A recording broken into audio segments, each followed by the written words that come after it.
past best reflect Beecher's musings, especially when you think about that one fateful day when he encounters God and is given these instructions as God begins to unfold his plans for Abraham's life. God told Abraham, leave your country, your family, and your father's home for the land that I will show you. Now it sounds on the surface, does it not, so simple and neatly packed. Absent of drama, no mention of fear, no idea of his inner doubts or perhaps his courageous leap of faith. It seems so simple for us because you and I know that Abraham becomes progenitor of an entire race of faith-filled people. I was reading over these 4 verses this past week, and in prior times I had always found it easy to make it across the textual bridge from where God tells Abraham he's pulling him from to where God promises he is taking him to. And from what God tells him he will have to leave behind, and what God then tells him he will mature into. That bridge for me before was straight and uncluttered, and I thought the travel was always on level paths. No expected sharp turns or difficult descents or fatiguing elevations, just an easy walk from living where you are living and with whom you are living, moving and matriculating with whom you are moving and matriculating.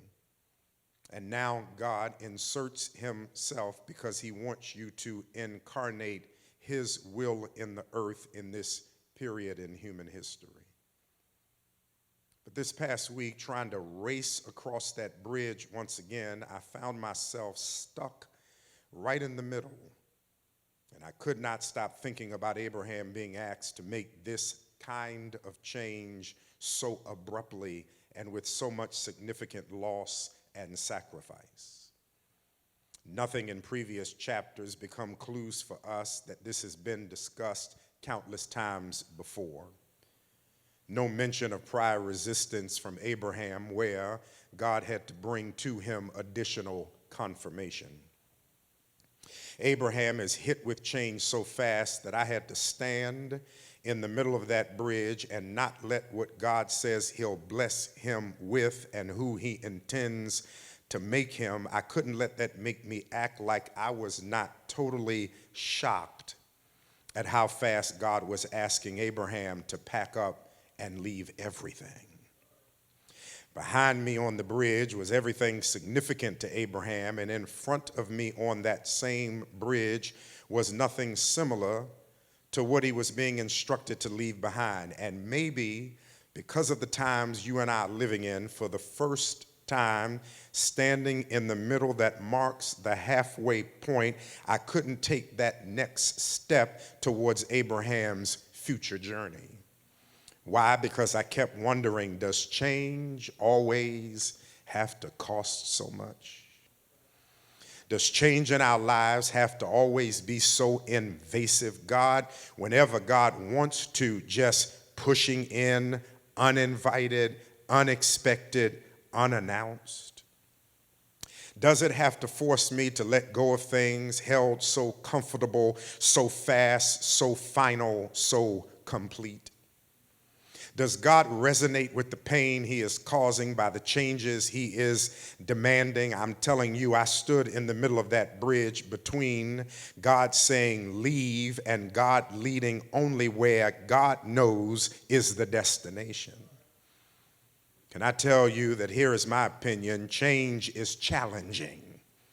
And it's even more challenging when it imposes on my life suddenly without warning or approval. And in many instances, change doesn't even let me even resist. I can't form a rebuttal. I dare not retreat because I really do know that I don't want to live with any regrets. Abraham's change involved leaving familiar country to go occupy a foreign land.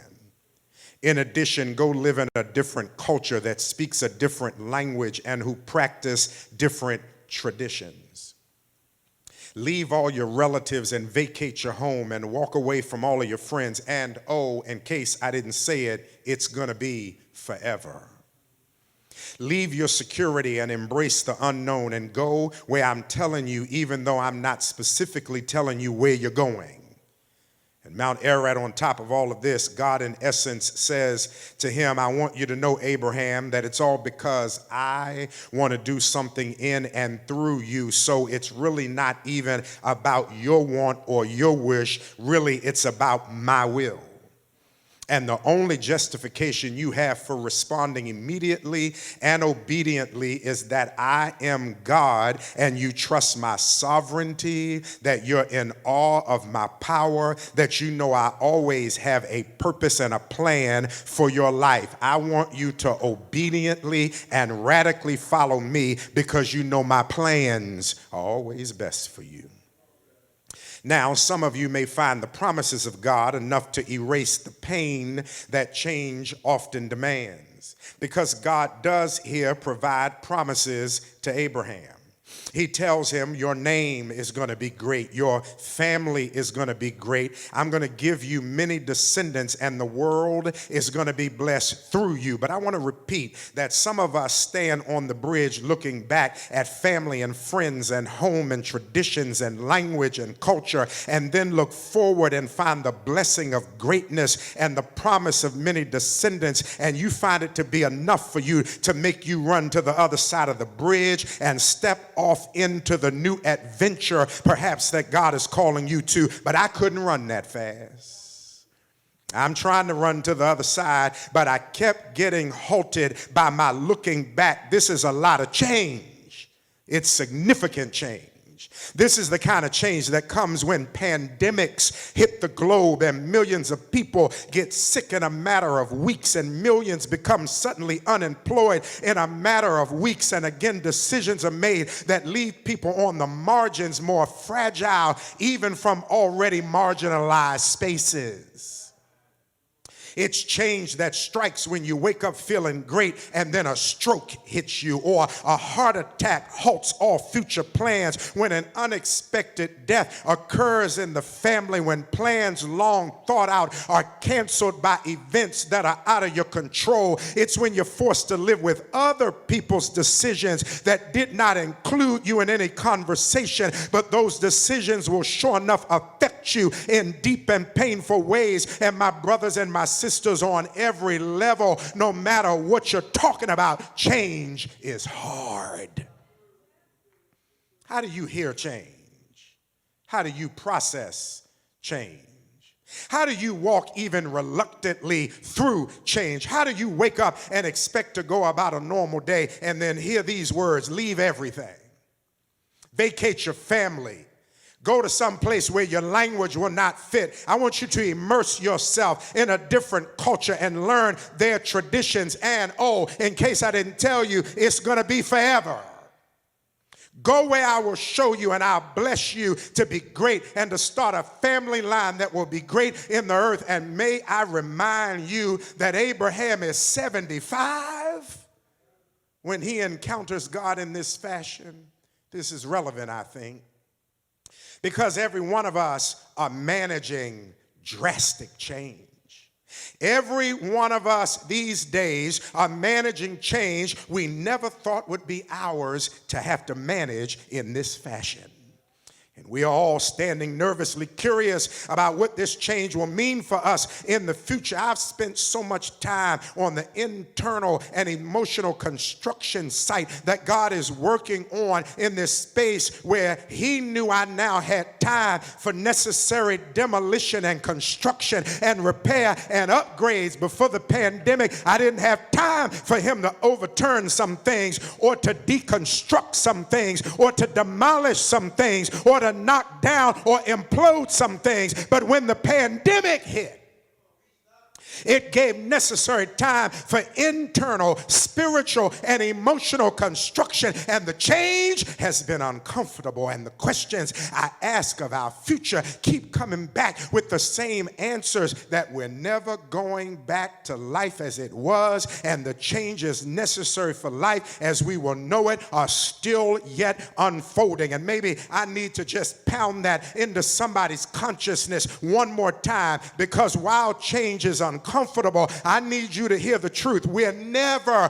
going back to life as we knew it, and the changes necessary for life as we will know it are still yet unfolding. I can still hear Todd Bolsinger. I can hear his words ringing in my head tonight. The world in front of you is nothing like the world behind you. So how do you accept and appropriate change at whatever level, concerning whatever issue, and at whatever time?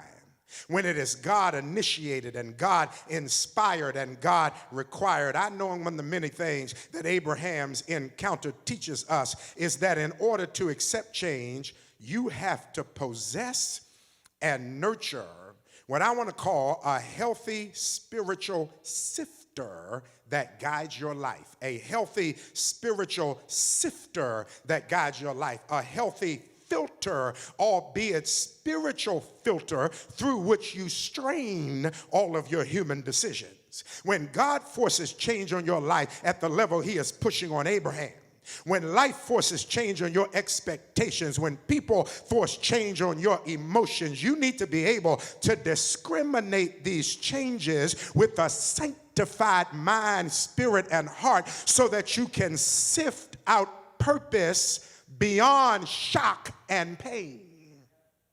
You need to have a filter that can extract shock and pain so that you can anchor in on divine purpose, because that's the only way you will develop the capacity to then look out at whatever the change is necessitating and be able to testify that the enemy meant this for my demise, but God meant this for my development. You have to have a spiritual sifter or filter so you can strain out fear and confusion and anxiety, and the only thing left then is faith and trust in God. No matter the outcome, part of our faith journey is God sanctifying and maturing in us a sifter, a filter that is predisposed towards his will.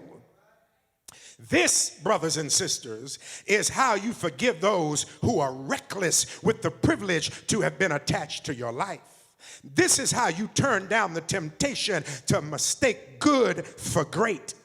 This is how, like Paul, you sit confined, hoping to not be executed, but to write to the church that what is happening to you is for the advancement of the gospel. It's your sifter. It's your filter. It's the sifter God has been sanctifying in you through his word and with his power and through your experiences as you surrender to the work of the Holy Spirit. I hope somebody's getting this. Abraham could only respond in obedience to God's call upon his life to make these kinds of drastic changes, because he built in his life a filter that channels challenging thoughts through the providence of God. And before he made a drastic mistake that would detour the rest of his life or derail him from hitting in a direction of power and providence, he had